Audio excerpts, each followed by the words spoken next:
7 signes de ta restauration après tes prières de combat et de restitution. Alors, tu te demandes, on me parle de prière, de combat, de règne spirituel. Alors comment moi je fais à mon niveau pour savoir que j'ai reçu ma restauration, que j'ai été restauré, que j'ai été délivré? Premièrement, tu as le cœur joyeux, tu as le cœur léger, tu as le cœur en louange. Tu as une paix inexplicable alors que tu vis encore dans la même situation que tu étais. Mais dans cette situation-là, tu as la paix. Tu es joyeux. Parfois, tu te surprends en train de rêvasser et de rire. De rire. Les images défilent dans ta tête. De belles images de toi en train de faire des choses extraordinaires.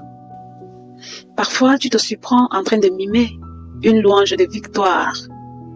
Genre dans ton cœur, tu mimes une chanson et ça tombe que c'est une chanson de victoire. Eh bien, ce n'est pas anodin. Les anges sont déjà en train de t'annoncer que l'heure du changement est arrivée. Ce n'est pas une coïncidence, ce n'est pas anodin. Le deuxième signe de restauration, ici, c'est que certaines personnes qui t'avaient oublié recommencent à te chercher subitement. Alors ça peut être des sorciers, comme je t'ai dit, quand tu as été restauré, ils essaieront de revenir parce qu'ils voient que tu es en train de prier, mais il y aura aussi de bonnes personnes. Parce que lorsque la meute s'en est prise à toi, ils t'ont jeté toutes sortes de mauvais sorts. Le rejet, ils t'ont balancé des masques.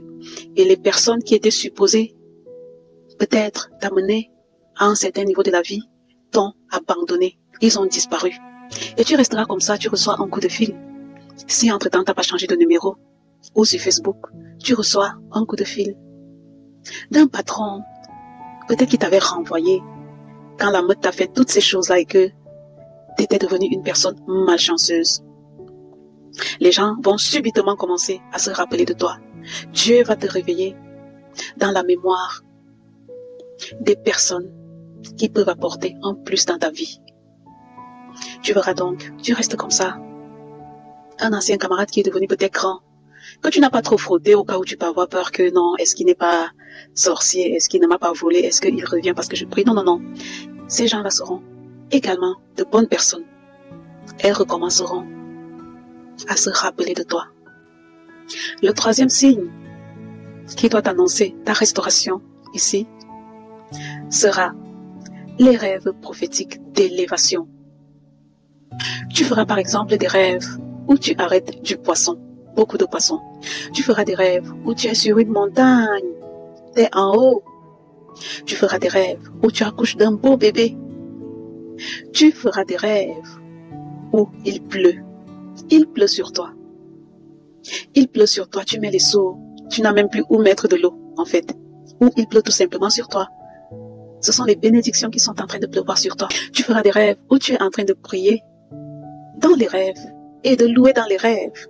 Et ce niveau, là, c'est pas tout le monde qui l'atteint. Quand tu te retrouves déjà en train de prier dans les rêves, en train de louer Dieu dans les rêves, c'est que tu atteins un autre niveau. C'est que tu avais fait le bon boulot pendant tes prières de restauration, pendant tes prières de combat, et que tu as protégé ta restauration. Comme je te l'ai expliqué, de continuer de sauvegarder ta protection spirituelle. Si tu vois ça, commence à applaudir pour toi. Parce que les rêves sont très souvent prémonitoires.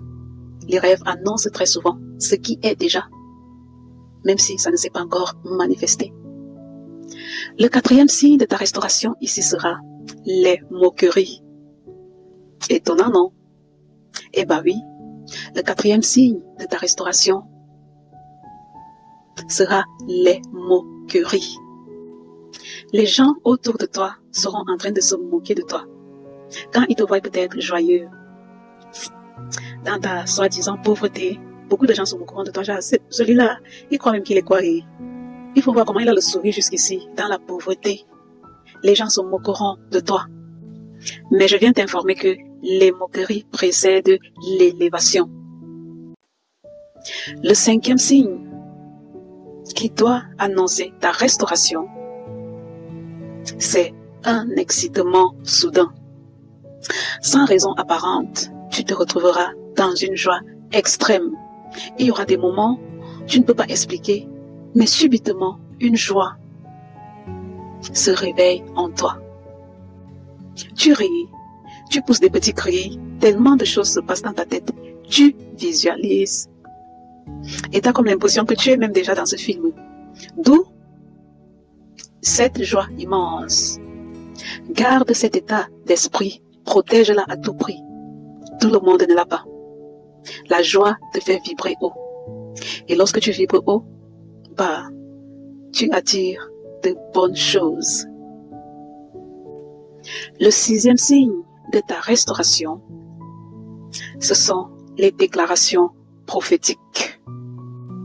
La parole de Dieu dit dans Amos 3, verset 7 que « Car le Seigneur ne fait rien sans avoir révélé son secret à ses serviteurs, les prophètes. » Les hommes de Dieu commencent donc à te donner des prophéties positives. Lorsque tu arrives dans une assemblée de prière ou quelque part, on te cible. Et contrairement à l'époque où on te donnait des prophéties négatives, tu commences à recevoir des prophéties d'élévation, des prophéties positives, comme par exemple, un prophète te dira, le Seigneur me montre que tes problèmes sont finis, tiens bon. Le Seigneur me montre que, avant la fin de l'année, il essuie tes larmes. Tu commences à recevoir des prophéties positives. Si tu vois ceci là, c'est fort.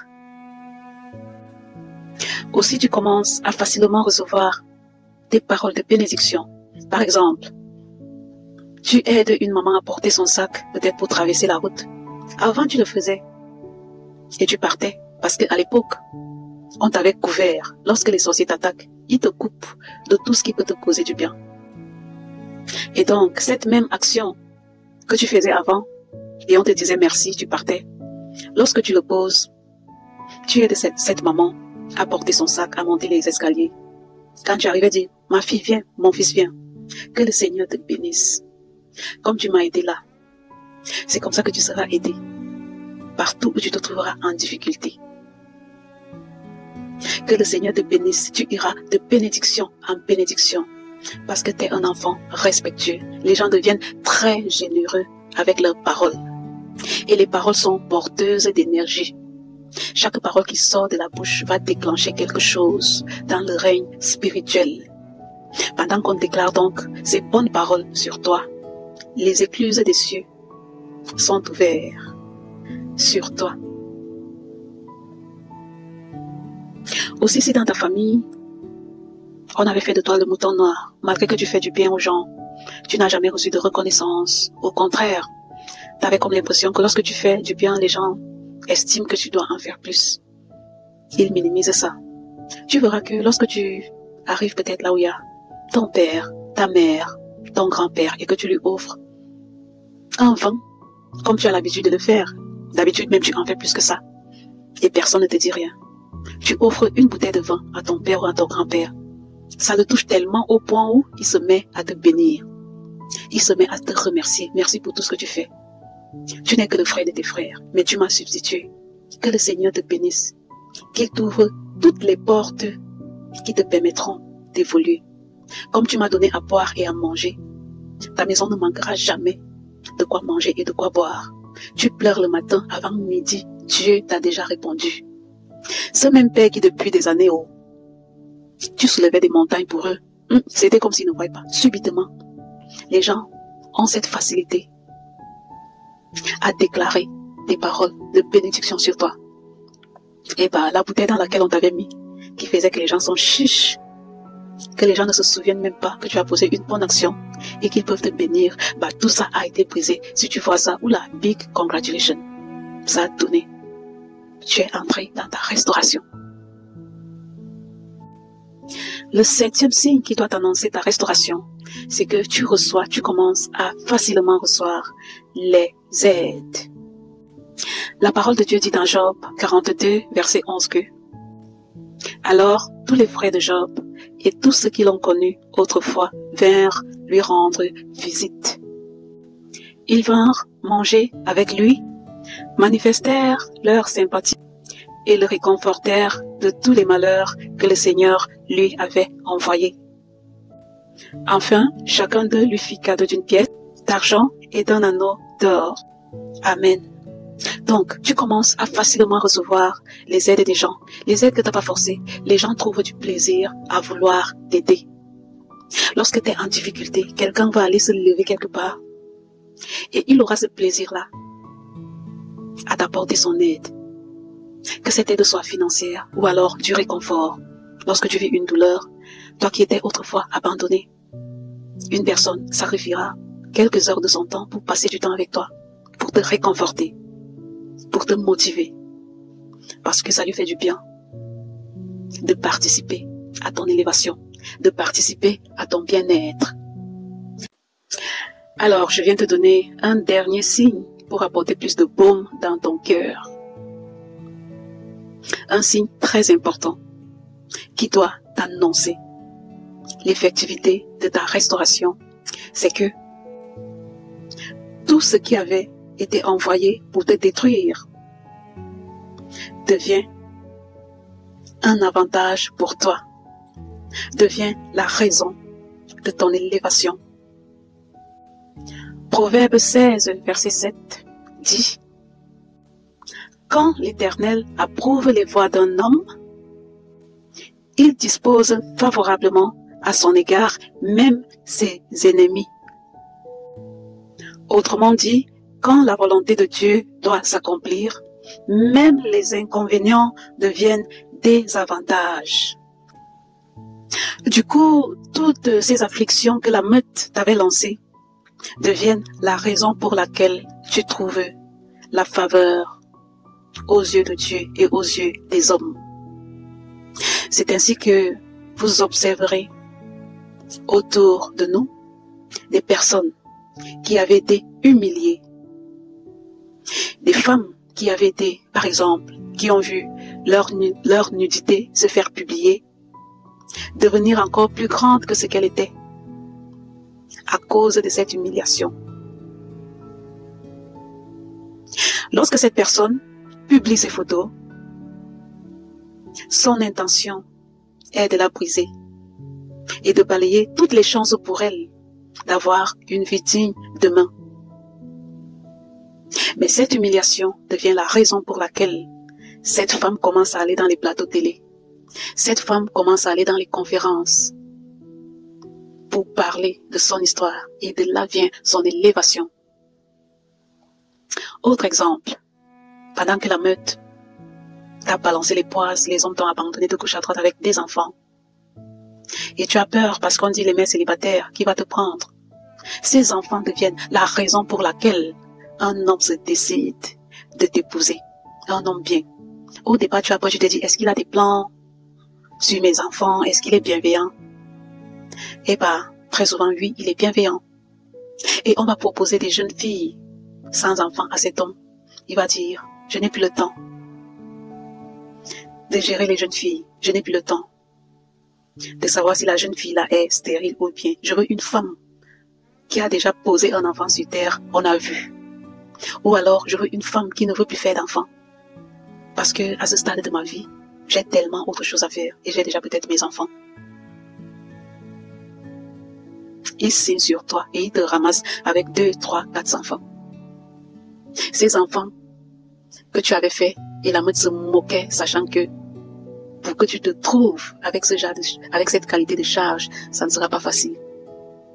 Eh bien, cet inconvénient devient la raison pour laquelle tu te retrouves dans le genre de mariage que les jeunes filles même qui ont encore tout n'arrivent pas à avoir.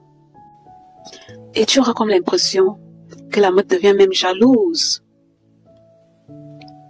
de tes cicatrices, de ces inconvénients qu'elle t'a affligés. Oui, la meute va regretter que, aujourd'hui, L'homme, s'il veut l'épouser, il exige qu'il veut seulement une fille, une femme qui a déjà, elle, eu son enfant. Une femme qui a déjà d'abord fait même ses 2 enfants. Et on va présenter les jeunes filles à cet homme. Il va dire non, je ne veux pas d'une femme qui va me... Voilà. La meute deviendra jalouse de ces enfants-là qui, selon eux, devaient te bloquer dans le célibat. La personne qui t'a peut-être humilié en mondovision.